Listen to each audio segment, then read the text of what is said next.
my gosh, that's good.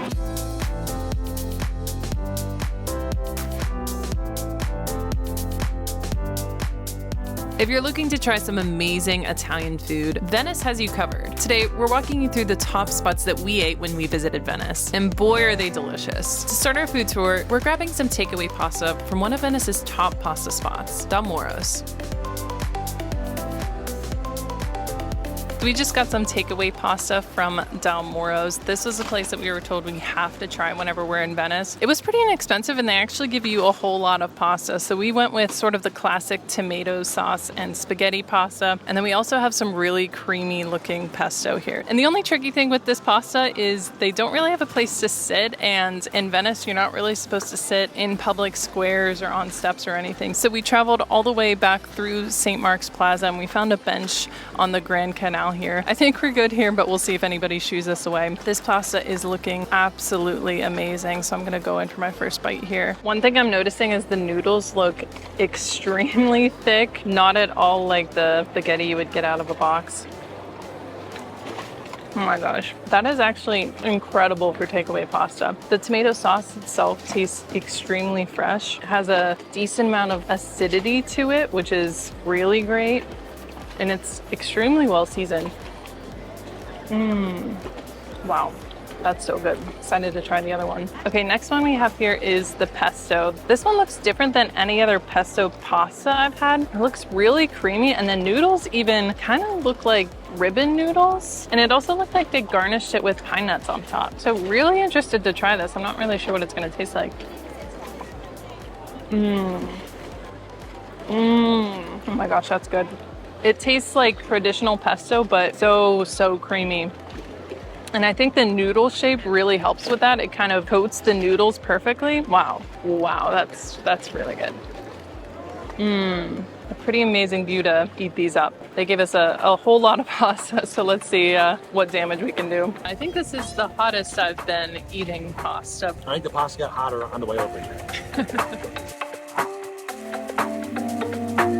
The next step on our food tour is taking us across the Grand Canal to try some authentic Italian pizza. We tracked down a highly rated pizza spot serving up over 50 varieties of fresh, homemade Italian pizza. Pizza al Volo. So we'll order a pizza. Oh my gosh. So we just picked up a pizza from Pizza al Volo, and this is absolutely huge. And it wasn't even that expensive. So this was €15 for this huge pizza, and you could get it by the slice for I think €250. So a pretty good deal. That might be the most affordable piece of pizza we've seen in Venice so far. And this looks absolutely amazing. There have been other places in Venice that sell pizza by the slice that didn't look as appetizing, but this place came with glowing reviews, and I'm really excited to try this. So we got a pizza with eggplant, zucchini, tomato, and I think just mozzarella cheese on there. This is our sorry attempt to have a little bit of vegetables since we've been having a lot of pizza and pasta in Italy. So I think I'm gonna go in for my first slice here. It looks absolutely amazing. So pretty thin crust I'm seeing. Wow, that crust is extremely thin, which normally I'm not the hugest fan of, but there's so much cheese, it's almost like biting into tapenaki.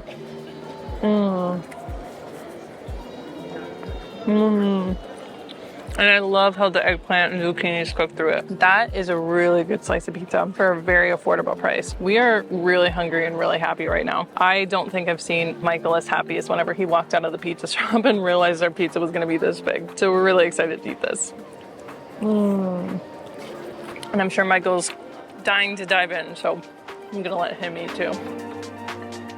Next on our food tour, we found an incredible spot along the canals to partake in a centuries-old Venetian tradition, having cicchetti. We found ourselves a wonderful spot along the canal to have another Venetian delicacy. These are called cicchettis, and they're small dishes served on what seems to be toast, and there's different things that are on top of them. So we've seen a lot of restaurants around Venice selling these, but I think these are some of the prettiest ones we've seen. So what we've got here is a couple ones that have different kinds of cheeses on top with a couple different assortments. So this one's got pistachio on there. This one I think is brie with a cream and a fig on top. And it looks like this one's got walnut and some melted cheese and honey on there as well. So those are the sweet ones. We also got codfish, which we're told is a classic Venetian take on this dish. And then this this one I just couldn't pass up. It's salami topped with the cutest little pickle I've ever seen in my entire life. So we are so excited to try these. All in all, this place was pretty darn affordable and it had unbelievably good reviews, and I clearly see why. The bartender is probably the friendliest person I've ever met in my entire life. Big smile ear to ear. So all in all, so far it's been a great experience. I can't wait to dive into some of these. I'm gonna start with the codfish one because I know Courtney probably doesn't want to eat this one herself, so I'm gonna bite the bullet and hopefully enjoy this. Wow, that's surprisingly good. It's definitely got a very creamy, pasty texture, but it's not like you'd expect like a dairy dish where it's like really heavy cream. It's very salty. It's simple, but really delicious. And the bread on there is really nice. It's not too crunchy where you'd expect to really chip your tooth on something soft on top and hard on the bottom. It's very, very cohesive. That's a really delightful bite. I really enjoy this. And to wash it down, we got some drinks here. These are called hombres. It's basically a small glass of wine. The story of how this started was, I guess, people would drink small glasses of wine under the shade of the clock tower in St. Mark's Cathedral. And even after the clock tower fell down, they still wanted to drink small glasses of wine in the shade, thus the name hombres. So we got 2 of these here. Again, very affordable, and for the view you're getting, absolutely incredible. Right, so obviously we have a variety of different flavors here. So I'm gonna go in and have a bite of my own. I think I'm gonna go for this honey pistachio one. I haven't really seen a combination of flavors like this, so excited to dive in here. Each of these cicchettis was €1 each, which is super affordable here, and it's nice to be able to try a variety of different dishes. Wow, I was thinking I was going to get a lot of honey in that bite, but the cheese really came out, which was surprising. I think it might be blue cheese, which I wasn't really expecting. That is really good. It is a very, very powerful bite, so it's kind of fun. We have a bunch of different flavors to jump around with. So interesting with the blue cheese and the honey. It's really good. So this place has a lot of good vegetarian options for cicchetti. I think cicchetti is typically meat and seafood based, but we found this place has a lot of good, cool vegetarian options with cheese. I do think it's going to be pretty hard to find a vegan take on these, but if there's somewhere in this city, let us know. All right, this little pickle's got my name on it, so I'm going in. It's a little sweet pickle on top. Definitely not a very dill heavy pickle. Very nice. I'll save the other half for Courtney, and then we'll go in for the salami here.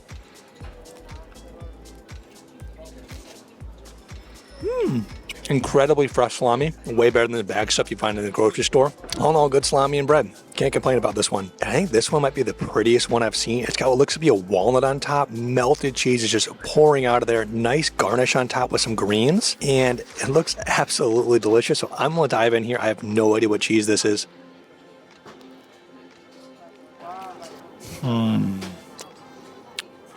That might be one of my favorite bites I've had in Venice, and maybe even Italy overall. It is a melted blue cheese on there, and I think there's even a cream on top. There's a little sweetness to it. That's unbelievable. I got to give the other half to Courtney. This is amazing. All right, one more bite to try here. We're pretty sure this is brie with sun-dried tomatoes, pine nuts, and some sort of cream on there. I think we're gonna figure out what that is, but I'm gonna go in. Incredibly fresh brie. It's about all I got in that bite, so I'm gonna go in for another. Oh my gosh. Yeah, I don't know what that sauce is. It looks very similar to the sauce that Michael just had on his, but that is absolutely incredible. It's almost like a cheesy sauce on brie cheese. Plus you get the kick of acidity from the tomato on beautiful Italian bread. That is amazing. It's also kind of funny because we've been trying to get cicchetti the past couple days we've been in Venice, and every place has been closed down because it's August and places are closing for the holiday. We've looked at a lot of places with good reviews, tried to go there, it's been closed. And I think it was just pure serendipity that this place was open because we're so glad we ended up here. This is just spectacular. We've done food tours all over Italy, and I think of all the spots we went to, if you go to any of them on the list, you have to come to this one. Whether it's the people, the price, and the taste, it is out of this world, and the view you get on top of it, unbelievable. Next, given Venice is just 30 minutes away from the birthplace of tiramisu, we knew we needed to track down the best in the city. Our research took us to Tre Mercanti, the highest rated tiramisu shop in Venice. Here, they take the craft of tiramisu so seriously that they make it fresh every single hour.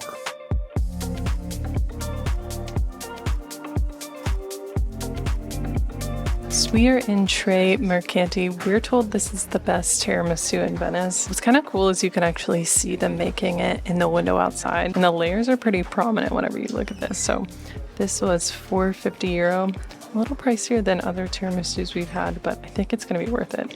There's a healthy dusting of cocoa powder on top. It looks like a huge coughing risk, so I'm gonna be careful here as I go in. I'm gonna see how many layers I can get diving in here. I feel like a lot of times tiramisus kind of all meld together once you make them, but here the layers are definitely still really prominent, so I'm excited to try a bite.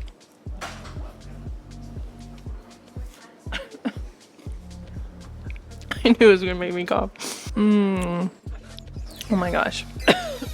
The cream in there is actually pretty solid and it really meshes so well together with the lady fingers in there. I'm gonna go in again and try to get less cocoa powder this time.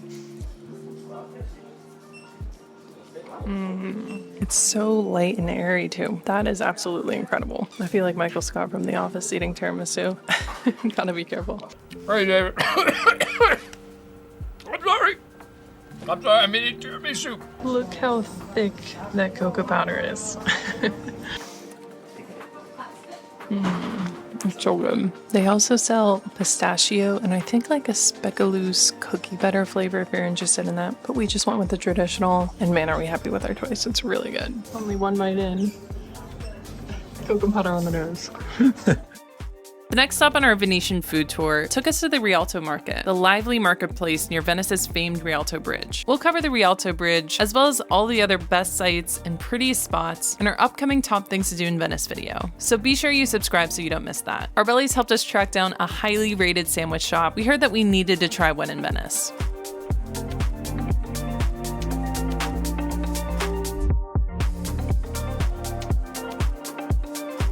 So we just stopped for a bite to eat at lunch. We went to a place called Bacaro de Bischeri. It's just a couple steps away from the Rialto Bridge. The people in there were very, very friendly and it comes with really high reviews. So we're pretty excited to dive in here. So what we got is actually just one sandwich split in two. It was 12 euros and it has a salami, pecorino cream on it and also artichoke sauce. So it's a lot of food for one sandwich and we're pretty excited to try it here. Here we go.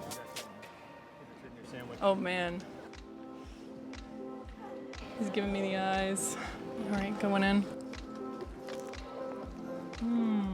Wow. Wow, all of the sauces on that are absolutely amazing. I think what's coming through the most is the pecorino cream. Like the name kind of says, it's kind of just peppery and creamy and it just oozes out of the salami. And we actually saw them cut the salami right in front of us, so it's pretty much as fresh as you can get. And this is absolutely amazing. The bread is also pretty thin. It's kind of just a light, fluffy garnish on top of the real star of the show, which is the meat here. Really, really good. And really quick, We wanted to take a minute to shamelessly plug our own packing cube company. If you don't know, these are the packing cubes that we sell on Amazon. They have the days of the week on them, and I designed each of these individually from scratch. These are perfect for week-long trips, and as you can see, we have two sizes, the small and the large. We'll have these linked down below, and thank you all who choose to support us. And no trip to Italy is complete without sampling some gelato. To beat the summer heat, we opted to try a new flavor from a top gelato spot in Venice, Grom.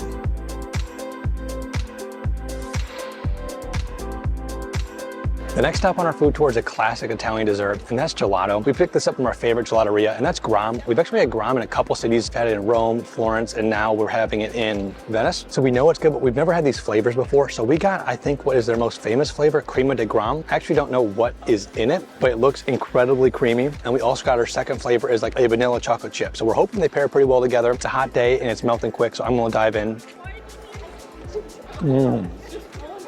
It is so incredibly creamy. I think it's one of the creamiest ice creams I've ever had. And it's got a really nice sweetness to it. I feel like sometimes ice cream is overly sweet, and this is right in that threshold of being in that perfect sweet spot, if you will. So as I'm tasting this, I'm thinking the Crema di Grom actually has corn biscuits in it. You kind of get that grittiness to it, almost like you get from cornbread. The texture is actually really, really good. Our biggest tip for Venice is when you're grumpy, go to Grom.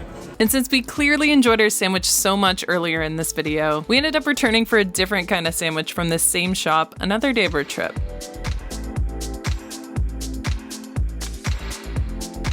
We went back to the same sandwich shop and we picked up a new sandwich that we're so excited to try. We found it's kind of hard to get vegetables here, so we got a vegetarian sandwich. And it looks like there's pesto on here, looks like mozzarella, tomatoes, and they call them rocket leaves, but I think that's just code name for arugula. And this looks really good. I think there's actually even corn on there too. So we are so excited to dive into this. I can't think of a better view to eat a sandwich on than right here on the Grand Canal. So I'm gonna go for my first bite here. Wow. It is such a bright and fresh sandwich. The pesto on there really steals the show. And it has such a powerful pesto punch to it. And then the creaminess from the cheese makes it a delicious sandwich. And I feel like a lot of the sandwiches we've had, the bread's really powerful, and this is really thin bread, so it doesn't really overpower the ingredients of the sandwich. I would definitely recommend this if you're trying to get some vegetables while you're in Venice. And after a day of adventuring through Venice, we set out to find a hidden Banksy painting located along the canal. After we found it, we had to celebrate with some gelato. For this, we found a budget-friendly spot, Polo Nord. So we grabbed ourselves a small gelato cone. This is actually a pretty good value for here in Venice. This is €2 for a small cone, and they actually give you a pretty good heap. So we just got the coffee flavor, which if you've seen our other Italy food tours, we've been getting the coffee flavor at pretty much every place, but that's just because it's our favorite and it's so refreshing on a nice hot summer night out here. Wow, that is extremely creamy. We've been seeing a lot of different opinions on the best way to get gelato. I know a lot of people are passionate about that you have to get it out of the tins and you can't have it stacked up too high. I'm not really sure what the science is exactly. This place looked like it was stacked a little bit high, but it's still really good. I can't really tell a difference. It's good. So that ends our food tour. Be sure to hit that like button if you enjoyed this video and subscribe to see our food tours and travel videos from all around the world. Thanks, and we'll see you in the next one. Bye.